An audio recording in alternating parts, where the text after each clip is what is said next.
Morning students, आज हम कक्षा 10 गृह विज्ञान विषय के अंतर्गत अध्याय 3 घर की सफाई के विषय में जानेंगे और इसके बारे में विस्तार से पढ़ेंगे। तो जो ये घर है, घर मनुष्य के लिए अत्यंत महत्वपूर्ण एवं अनिवार्य है।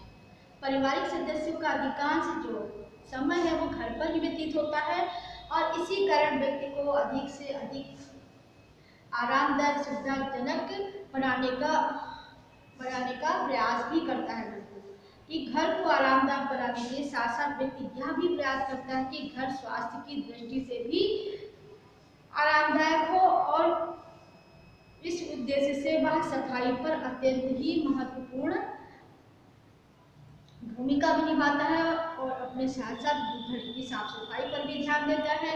तो जहाँ पर सफाई, मान लीजिए किसी घर में सफाई नहीं है तो वहाँ का जो वातावरण हो वो दूषित हो जाता है और वहाँ नकारात्मक ऊर्जा पनप जाती है और धीरे धीरे जो परिवार के सदस्य होते हैं वह कीटाणु से गिर जाते हैं, उन्हें संक्रामक रोग हो जाते हैं और जो साफ सफाई के अभाव में विभिन्न प्रकार के रोगों से भी ग्रसित हो जाते हैं। इसलिए घर की सफाई हमारे जीवन में अत्यंत महत्वपूर्ण स्थान रखती है। घर की सफाई क्या है? सामान्यतः जिस घर में गंदगी नहीं होती है उसे हम साफ सुथरा घर माना जाता है। यदि घर में सभी वस्तुएं यथावत स्थान पर साफ सफाई के साथ रखी हो तो वह घर साफ माना जाता है। यदि घर में वस्तुएं कूड़ा करकट कहीं भी पड़ा हो तो ऐसे घर को हम स्वच्छ नहीं कहते। तो घर की सफाई की आवश्यकता तथा महत्व क्यों है? तो व्यक्ति अपने हित के लिए वे सभी उपाय करता है जिससे कि वह आराम से रह सके, उसका जीवन स्वस्थ हो और वह अपने जीवन को सुखमय और स्वस्थ तरीके से बिता सके। तो इसके लिए वह विभिन्न प्रकार के घर की सफाई से जो महत्व है, जो आवश्यकता है उसके लिए बताएं। तो पहला आपका पॉइंट है घर को आकर्षक बनाने में सहायक। तो घर की सफाई को आकर्षक सुंदर बनाने में सहायक होती है। यदि घर की सफाई नियमित रूप से की जाए तो घर की वस्तुएं साफ सुथरी रहेंगी और कहीं कूड़ा करकट नहीं रहेगा, वह हमेशा आकर्षण का केंद्र बना रहेगा। यदि घर की सफाई उचित ना हो, घर कितना भी सुंदर हो किंतु उसे सुसज्जित नहीं कहा जा सकता, क्योंकि घर की सफाई बहुत ही आवश्यक है। दूसरा आपका पॉइंट आता है गृह व्यवस्था एवं कार्य सुविधा में सहायक। सुव्यवस्थित घर से आशय है कि नित्य प्रति आवश्यक सफाई के बाद घर की प्रत्येक वस्तु अपने निर्धारित स्थान पर रखा जाना चाहिए, जिससे कि जो घर है वो सुंदर दिख सके और सुव्यवस्थित भी रह सके। इसके विपरीत सुव्यवस्था सफाई के अभाव में गृह कार्यों को अच्छे ढंग से करना प्रायः कठिन हो जाता है। कारण क्या होता है कि घर में अगर अस्त व्यस्त सारी चीजें होंगी तो हमें ढूंढने नहीं मिलती, इसलिए घर को सुव्यवस्थित और सुसज्जित रखना बहुत ही आवश्यक होता है। तीसरा है स्वास्थ्य तथा स्फूर्ति बनाए रखने में सहायक। अगर घर आपका साफ सुथरा रहेगा तो उसमें स्वस्थ जितने भी परिवार के व्यक्ति होंगे वह सभी स्वस्थ होंगे, वो मानसिक रूप से, शारीरिक रूप से स्वस्थ होंगे, उनके सकारात्मक ऊर्जा का प्रवेश होगा। जिस घर में नियमित रूप से सफाई होती है उस परिवार के सभी सदस्य सामान्यतः देखा हुआ स्वस्थ रहते हैं तथा स्फूर्ति भी बनी रहती है। इसके विपरीत जिन घरों में सफाई नियमित नहीं होती या अस्त व्यस्त पड़ा रहता है उस घर के जितने भी व्यक्ति होते हैं उनमें निराशा, उदासी, तनाव, आलस्य आदि से ग्रसित होते हैं।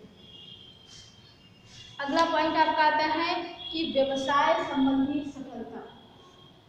साफ सुथरे घर में रहने वाले व्यक्ति सदैव मानसिक दृष्टि से भी प्रसन्न रहते हैं। प्रसन्नचित्त रहने के कारण वे अधिक परिश्रम कर व्यवसायिक व आर्थिक सफलता भी प्राप्त कर लेते हैं। पांचवा है जीवन स्तर को उन्नत बनाने में सहायक। साफ सफाई वाला घर पारिवारिक जीवन को या अपने जीवन स्तर को उन्नत बनाने में भी सहायता करता है, क्योंकि उसके जीवन का मूल्यांकन जो है उसके घर से ही होता है कि घर में अगर गंदगी है तो उसके परिवार के लोगों का जो जीवन स्तर है ऊंचा नहीं माना जाता। जिन घर में साफ सफाई होती है उनके जीवन स्तर को ऊंचा माना जाता है, उसमें गृहिणी की भी प्रशंसा होती है। छठा है अतिथियों द्वारा प्रशंसनीय। देखा होगा साफ सुथरा घर अनिवार्य रूप से अतिथियों के लिए आकर्षण का केंद्र रहता है। क्योंकि जब कोई व्यक्ति अपने किसी परिजन से मिलने जाता है तो सबसे पहले उसके घर से ही प्रभावित होता है, और यदि घर साफ सुथरा होता है तो अतिथियों को भी अत्यंत आनंद प्राप्त होता है। अतिथियों को घर में सफाई स्पष्ट दिखती है तो किसी भी ये जो आवश्यक गृहिणी है उसके गुण का भी इसी से अनुमान लगा लेते हैं। वह अपने घर को स्वच्छ रखती है, वह यदि घर स्वच्छ होता है तो गृहिणियों की अतिथियों द्वारा प्रशंसा भी की जाती है। अगर घर आपका साफ सुथरा नहीं है तो अतिथियों द्वारा प्रशंसा नहीं की जाती और उसे अच्छा नहीं माना जाता। तो अगला आपका आता है कीटाणुओं को पनपने से रोकने में सहायता। देखा होगा जिन स्थानों पर गंदगी का भंडार होता है उन स्थानों पर कीटाणु भी बहुत पनपते हैं जो विभिन्न प्रकार के रोगों को फैलाने में सहायता करते हैं। अगर घर में साफ सफाई रहती है तो घर में कीटाणु पनपने नहीं पाते और हमारे जो वहाँ के रहने वाले व्यक्ति है, जो परिवार के सदस्य हैं, वो रोग मुक्त होते हैं और स्वस्थ रहते हैं और किसी भी प्रकार का उनको रोग नहीं लगता और मन भी प्रसन्न रहता है। इसलिए घर में जो साफ सफाई के द्वारा कीटाणुओं को रोकने में भी सहायता प्रदान करता है। अब हम जानेंगे कि घर की सफाई के विभिन्न प्रकार कौन कौन से हैं।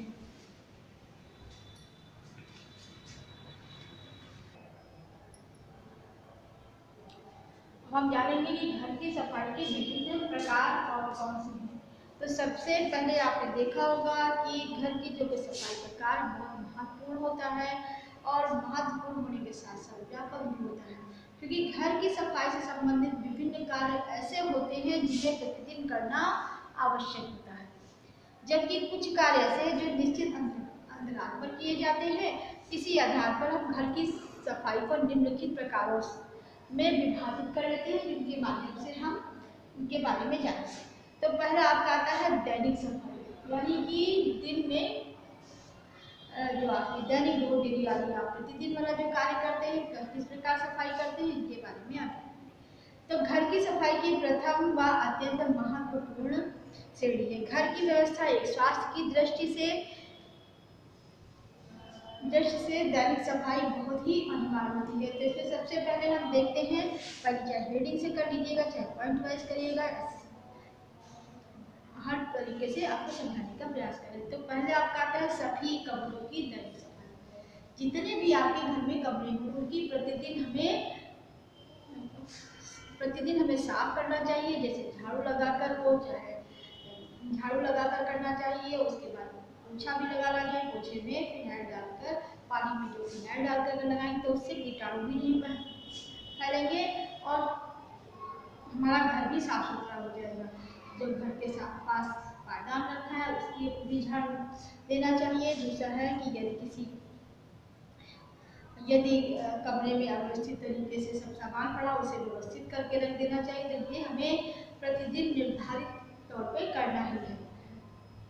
दूसरा आपका है रसोई घर की साफ सफाई, क्योंकि रसोई घर जब आप उपयोग करते हैं तो आप जब खाना पकाते हैं तो देखा होगा इधर उधर कहीं ना कहीं भोजन के कण या कुछ अस्त व्यस्त सब्जियों के छिलके ये सब इधर उधर बिखर जाते हैं, तो उनको सब एक जगह इकट्ठा करके रख देना चाहिए और घर में वो रसोई घर में व्यवस्थित करने के बाद उसमें झाड़ू पोछा जैसे भी उस तरह आप साफ सफाई कर लेते हैं।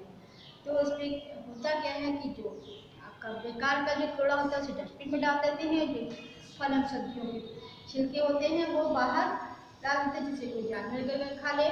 और कम से कम रसोई की जो साफ सफाई है प्रतिदिन 2 बार करनी चाहिए, सुबह और शाम अनिवार्य रूप से। तीसरा आपका आता है स्नानागार एवं शौचालय की सफाई।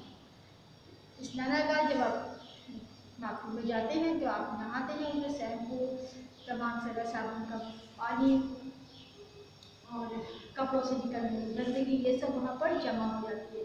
तो देखा होगा उसे पैर फिसलने का भी डर रहता है, इसलिए हमें स्नानागार की जो गंदगी पानी डाल के उसे झाड़ू से साफ करना है जिससे कि कोई भी दुर्घटना ना होने पाए। और देखा होगा जो हम शौचालय यूज़ करते हैं तो उससे भी प्रतिदिन सफाई करना आवश्यक है कि उसमें विभिन्न प्रकार के कीटाणुओं की पनपने की आशंका बनी रहती है। तीसरा आता है चौथा आता है आपकी घर की नालियों की सफाई। देखा होगा घर में अनेक नालियां होती हैं जिसमें गंदा पानी और व्यर्थ पानी बाहर निकलता रहता है। नालियों में कूड़ा करकट जमा होने के कारण देखा होगा पानी भी पास नहीं हो पाता, जिससे कि पानी भर जाता है। इसलिए नालियों की भी हमें दैनिक सफाई करनी चाहिए, जिससे कि पानी जमा ना होने पाए और सुविधा पूर्वक वो बाहर व्यर्थ पानी निकल जाए। फिर आपका आता है दूसरा साप्ताहिक सफाई। यह हमारी द्वितीय श्रेणी की सफाई होती है। इसके अंतर्गत उन वस्तुओं को सम्मिलित करना संभव होता है कि जिन स्थानों पर हम वस्तुओं की दैनिक रूप से सफाई करना संभव नहीं होता, उन स्थानों को हम इसमें शामिल करते हैं। तो ऐसे स्थान जहाँ पर एक बार सप्ताह में उनकी सफाई करना जरूरी होता है। इसमें क्या होता है कि और यह सफाई हमेशा छुट्टी के दिन रखनी चाहिए, अवकाश के दिन रखनी चाहिए, क्योंकि इसमें जो परिवार के अन्य सदस्य हैं उनका भी सहयोग लिया जा सके। तो इसमें पूरे घर के फर्श की धूप इसमें क्या क्या सम्मिलित करते हैं इसके बारे में जानेंगे। तो इसमें क्या करेंगे, पहले फर्श लिख लेंगे। पूरे घर के फर्श की धुलाई और कमरों की छतों पर जाले साफ करना। दूसरा, रसोई घर के मसालों के डिब्बे साफ करना। रसोई घर के डिब्बे साफ करना। दरवाजे के शीशे साफ करना। रसोई घर के कपड़े गर्म पानी में भिगोकर धोना। फ्रिज में फालतू सामान बाहर निकाल देना। फ्रिज की सब्जी की टोकरी साफ करना, धोना, पर्दे धोना और तकिए कवर, चादर ये सब बदलना और उनको भी धुलाई करना। और उसके बाद में जो और भी थोड़ा बहुत आपका सामान है, डिब्बे धोना, ये सब भी आप कर सकते हैं। तीसरा आपका आता है मासिक सफाई। जो काम दैनिक नहीं हो सकते, सप्ताह में नहीं हो सकते, उसे हम महीने भर में करते हैं। जैसे कुछ ऐसी वस्तु होती है जहाँ तक सप्ताह और डेली आप प्रतिदिन नहीं उस कार्य को कर सकते, इसके लिए हम महीने में काम करते हैं। तो एक महीने का दिन हमें कोई छुट्टी वाला दिन दे देते हैं, जिस दिन की हमारी छुट्टी हो, और उसके बाद हम सभी का सहयोग लेके उसमें सब उस कार्य को कर सकते। तो इसके लिए जैसे भंडार गृह को स्टोर की समुचित सफाई करनी। भंडार गृह वह है जहाँ पर हम अनाज को रखते हैं या हम ऐसी वस्तुएं स्टोर कर देते हैं जो कि हमारे लिए बहुत उपयोगी भी होती है और उनको सफाई का भी ध्यान रखना हमारे लिए आवश्यक होता है। तो भंडार गृह स्टोरों की समुचित सफाई करना। दूसरा, भंडार गृह की सभी वस्तुओं को बाहर निकालना तथा उन्हें धूप में सुखाकर रखना। जैसे कुछ अनाज और दालें होती हैं जिन्हें धूप दिखाना जरूरी है, नहीं तो इसमें कीड़े पड़ जाते हैं। तीसरा है कि धूप लगाने के उपरांत आवश्यक वस्तुओं को वापस भंडार गृह में रखना। रसोई घर की सभी वस्तुओं की सफाई करना। अचार, चटनी आदि के डिब्बों, दालों और अनाज के डिब्बों को धूप दिखाना। फिर गंदे डिब्बों को सोडा या पानी में डालकर साफ करना, पोंछना और धूप दिखाना। इस प्रकार से हमें तो हमारी मासिक सफाई। फिर आता है आपका वार्षिक सफाई। ऐसा होता है घर जो आपका होता है, बहुत सारी हमारी आवश्यकताएं होती है, उस आवश्यकताओं के अनुसार बहुत सारी वस्तुओं को खरीदते हैं, लेकिन कुछ वस्तुएं हमारी ऐसी भी होती हैं जिन्हें हम रोज डेली न साफ कर पाते हैं, ना ही रोज डेली उनका प्रतिदिन हमारा प्रयोग होता है। हम एक बार पैक करके बोले तो कभी कभी 6-6 महीने बाद भी उनका नंबर आता है। जैसे कि आपने देखा होगा, हम गर्मियों में पंखे का यूज़ करते हैं, कूलर का यूज़ करते हैं और भी तमाम प्रकार के उपकरण का प्रयोग करते हैं। जाड़े में हीटर का यूज़ करते हैं। तो इन चीज़ों को जब मौसम समाप्त होता है हम बांध के पैक करके रख देते हैं। जब फिर वो दोबारा मौसम आता है तब उनको फिर उचित रखरखाव के द्वारा अगले सीजन में उसका उपयोग करते हैं। तो ऐसा होता है कि कुछ हमारे उपकरण उपयोगी होते हैं, कुछ अनुपयोगी होते हैं। ऐसे कई बहुत सारी चीज़ें घर में इकट्ठा हो जाती हैं। तो ये हम वार्षिक सफाई के अंतर्गत इन सबकी सफाई करते हैं। तो घर का प्रत्येक कोना साल में एक बार अवश्य साफ करना चाहिए। ये हमारी चतुर्थ श्रेणी की सफाई के अंतर्गत आता है। यह सफाई परिवार के सभी सदस्य मिलकर करते हैं।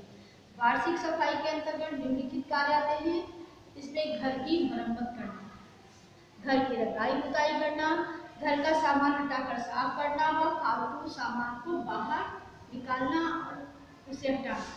वार्षिक सफाई सामान्यतः दीपावली तथा दशहरा जैसे त्योहारों पर की जाती है। पांचवा आता है आपका आकस्मिक सफाई। उपरोक्त 4 प्रकार की सफाई के अतिरिक्त एक अन्य प्रकार की सफाई आती है आकस्मिक सफाई। यह जो सफाई है नाम से जैसा जानते हैं कि आकस्मिक है, यह कारण बताकर नहीं आती। जैसे कभी कभी अनायास ही आंधी आ जाए, अनायास पानी बरसने लगे तो देखा होगा जब आंधी आती है तो धूल मिट्टी के कण घर में सब आ जाते हैं और ना चाहते हुए हमें झाड़ू पोछा करना पड़ता है। ऐसे ही बारिश के मौसम में पानी भर जाता है तो हमें झाड़ू लगानी पड़ती, पोछा लगानी पड़ती है, लगाना पड़ता है और हम इस तरीके से इस आकस्मिक सफाई को करते हैं। और होता क्या है, कभी कभी एक और तरीका है कि घर में अचानक ही बहुत सारे मेहमान आते हैं जिनके लिए हमें कुछ ना कुछ भोजन की व्यवस्था करनी होती, थोड़ा सा हमारी दिनचर्या बदल जाती है और उनके खाने पीने का प्रबंध करना, उनकी आवश्यकताओं की पूर्ति करना, ये सभी हमारी आकस्मिक सफाई के अंतर्गत आती है। इस प्रकार सफाई के गृहिणी को अपनी दिनचर्या में भी परिवर्तन करना पड़ता है तथा अन्य कार्यों में कटौती भी की जाती है। तो ये तो हो गया आपके सफाई के विभिन्न प्रकार। अब हम जानेंगे घर की सफाई के लिए आवश्यक साधन तथा सामग्री कौन कौन सी है।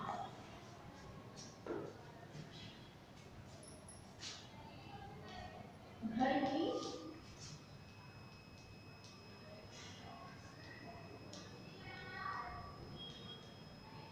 सफाई के लिए आवश्यक साधन तथा सामग्री।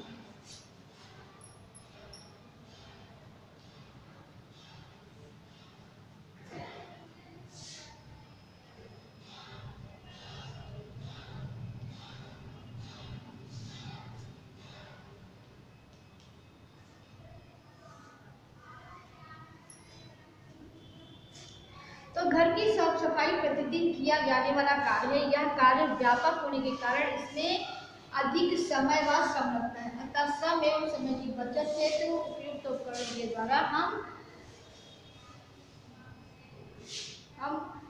सामग्रियों को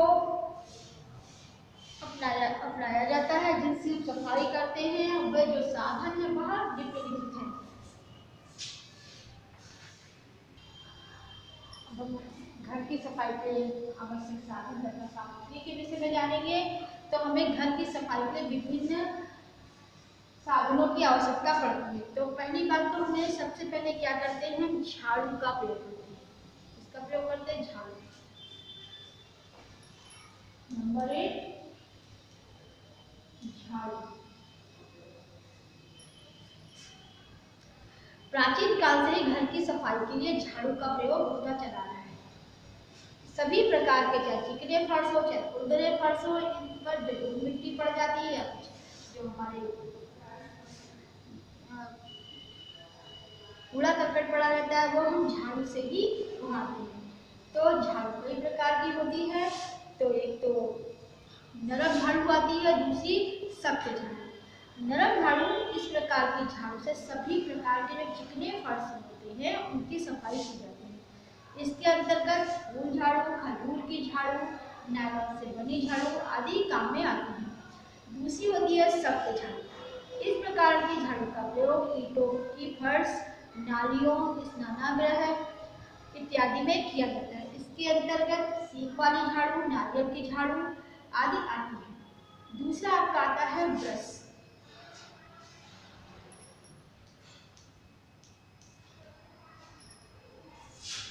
घर की सफाई करने के लिए ब्रश का प्रयोग भी किया जाता है। ब्रश निम्नलिखित प्रकार के होते हैं। नंबर 1 रेशेदार ब्रश। यह जानवरों के बालों तथा नायलॉन के तारों से बनाया जाता है। इसे नरम ब्रश भी कहते हैं। इन ब्रशों से घर की मूल्यवान वस्तुओं की सफाई की जाती है, जैसे जो नरम ब्रश है जैसे शीशे के दरवाजे, फूलदान है, इस प्रकार के जो मूल्यवान हमारी वस्तुएं होती हैं उनकी सफाई की जाती है। फिर दूसरा आता है सख्त रेशेदार ब्रश। यह प्लास्टिक से या बारीक तारों से बना होता है। यह घर की दरी, कारपेट या खुरदुरी वस्तु को साफ करने के लिए इसका प्रयोग किया जाता है। तीसरा आता है तिनके अथवा सन के ब्रश। इनका उपयोग फर्श व दीवारों को रगड़कर साफ करने के लिए किया जाता है। बांस के ऊपरी हिस्से पर ब्रश बांधकर छत पर लगे मकड़ी के जालों को भी इससे साफ किया जाता है। फिर आता है आपका तारों के बने ब्रश। इसका प्रयोग काई या पानी में जमी गंदगी को साफ करने के लिए किया जाता है। कुछ अन्य प्रकार के ब्रशों का उपयोग खिड़की, दरवाजों तथा वस्तु पेंट या पॉलिश करने के लिए किया जाता है। जूतों को पॉलिश करने के लिए भी ब्रश का प्रयोग किया जाता है और रसोई घर में बर्तन साफ करने के लिए भी ब्रश का प्रयोग किया जाता है। लेकिन यह सभी जो ब्रश होते हैं अलग अलग प्रकार के होते हैं, इनकी बनावट भी अलग अलग होती है। तीसरा आपका आता है झाड़ू। पहला तो था झाड़ू, दूसरा था आपका ब्रश, तीसरा है झाड़ू। यह कपड़ा जिससे वस्तुओं को झाड़ा पोछा जाता है, इसे क्या कहते हैं? झाड़ू कहते हैं। यह किसी पुराने या सूती कपड़े का बनाया जाता है, इसलिए कपड़े को छोटे डंडे में बांधकर फर्नीचर, दरवाजे, खिड़कियों, तस्वीरों, फूलदानों आदि की सफाई करते हैं। चौथा होता है पोछा। गीली मिट्टी या जमी हुई मिट्टी अथवा धूल को साफ करने के लिए पोछे का प्रयोग करते हैं। एक बार इसके लिए हम एक बाल्टी में पानी लेते हैं, पानी में कुछ फिनाइल या कुछ ऐसे कीटाणुनाशक लिक्विड को डालकर कीटाणु को मारने के लिए इसका प्रयोग करते हैं।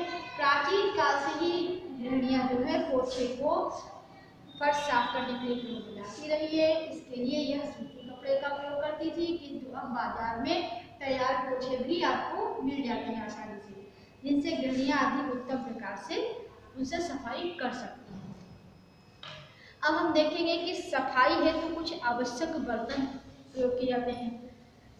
तो घर की सफाई करने कुछ बर्तनों की भी आवश्यकता होती है, जिसमें पोछा लगाने की बाल्टी, छोटे बड़े ढक्कनदार कूड़ेदान, कूड़ा उठाने के लिए डस्टपैन आदि का प्रयोग करते हैं। सफाई के बर्तनों को भी जो हमें साफ करना बहुत ही आवश्यक होता है और उनका उचित रख रखाव भी किया ताकि वह हमारे साथ उचित समय तक हमारा साथ निभा सके और सुरक्षित भी रह सके। अब आते हैं सफाई है तो कुछ कीटनाशक पदार्थों के बारे में हम जानेंगे कि सफाई के लिए कौन कौन से कीटनाशक पदार्थ का प्रयोग करते हैं। तो घर की विभिन्न वस्तुओं की सफाई के लिए तथा दाग धब्बों को साफ करने के लिए सोडा, ब्लीचिंग पाउडर, तारपीन का तेल, साबुन आदि से सफाई की जाती है। ये सभी वस्तुएं हमें बच्चों की पहुंच से दूर रखनी चाहिए। इसके अतिरिक्त कीटनाशक पदार्थ जैसे Baygon, good night liquid, good night fire, चूना पाउडर आदि का भी हम प्रयोग करते हैं और हमें प्रयोग करना भी चाहिए, जिससे हमारा घर साफ सुथरा रहे, कीटाणु भाग जाए और कीटाणु नहीं रहे। फिर इसके बाद वर्तमान समय में कुछ आधुनिक उपकरण भी आ गए हैं बाजार में, जिनसे हमें सफाई करने में और भी अधिक मदद मिलती है और हम अपने घर को कम समय में अधिक सुविधाजनक और कीटाणु रहित बना सकते हैं। तो इसके लिए उपकरण है बाजार में वैक्यूम क्लीनर। क्या है? Vacuum cleaner.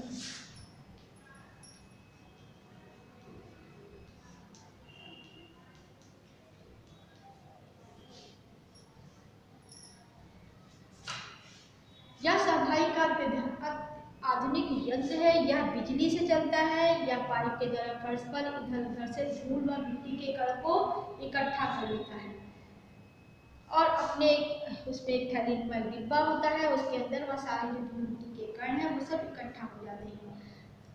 वैक्यूम क्लीनर घर प्रत्येक प्रकार के फर्नीचर तथा विभिन्न उपकरणों की सफाई का एक उत्तम तथा सुविधाजनक साधन है। लेकिन इसमें ध्यान यह देना होता है कि वैक्यूम क्लीनर से सफाई करने के बाद सॉकेट से प्लग निकाल देना चाहिए, नहीं तो वो खराब भी हो सकता है। फिर दूसरा आता है आपका कारपेट क्लीनर।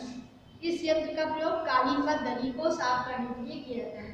इसके पीछे एक बड़ा पैर लगा होता है। यंत्र द्वारा खींची गई धूल मिट्टी जो होती है वो पैर में एकत्र होती जाती है और बाद में इस पैर को अलग करके साफ कर लिया जाता है और कार्यविध इसकी जो होती है वह वैक्यूम क्लीनर के समान होती है। या भी मतलब जो फर्श की दरी होती है, जो कारपेट होता है, उसकी मिट्टी उठाने के लिए इसका प्रयोग लाती है। और वैक्यूम क्लीनर से उसमें पाइप लगा होता है और उसमें दीवारों से, फर्श की और जहाँ जहाँ संभव नहीं है, जैसे सोफे की, सब में की मिट्टी निकाल के इकट्ठा कर लेता है। फिर आपका एक और भी अत्याधुनिक उपकरण आया है बर्तन साफ करने की मशीन।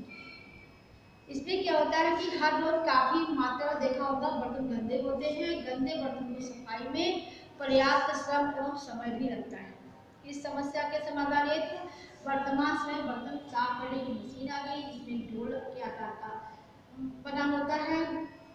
उसके अंदर जो जूठे बर्तन है वो सारे इकट्ठे कर दिए जाते हैं और बीम या सोडा पाउडर डाल के मशीन चालू कर दी जाती है। मशीन की गति एवं पानी के गर्म होने के परिणाम स्वरूप जो बर्तन है वो शीघ्र ही साफ हो जाते हैं। बर्तनों को निकालकर साफ कपड़े से पोंछकर सुखाकर यथास्थान पर रख दिए जाते हैं। यह मशीन ज्यादातर अभी व्यापारिक स्थानों पर इनका प्रयोग किया जाता है। घरेलू स्तर पर यहाँ अभी अधिक प्रचलित नहीं हो पाई है।